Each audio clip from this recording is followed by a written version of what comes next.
chương trình. Sau đây xin kính mời quý vị cùng đến với cảnh sắc vùng cao với làn mây trắng bồng bềnh hòa với màu xanh của rừng cây, hay những bản nhạc vang lên từ thác nước qua ca khúc Vùng Cao do Xuân Thủy biểu diễn. Em vào đi em ơi. Vào đi.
Mù Căng Chải về Festival dù lượn bay trên mùa vàng.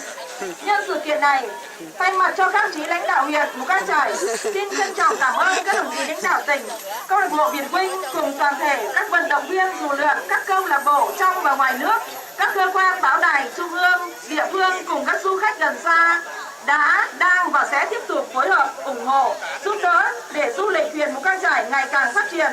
Với tinh thần đó, tôi xin tuyên bố khai mạc Festival dù lượn bay trên mùa vàng năm 2017. Một lần nữa kính chúc các đồng chí đại biểu, khách quý, bà con nhân dân và du khách sức khỏe, hạnh phúc và thành công.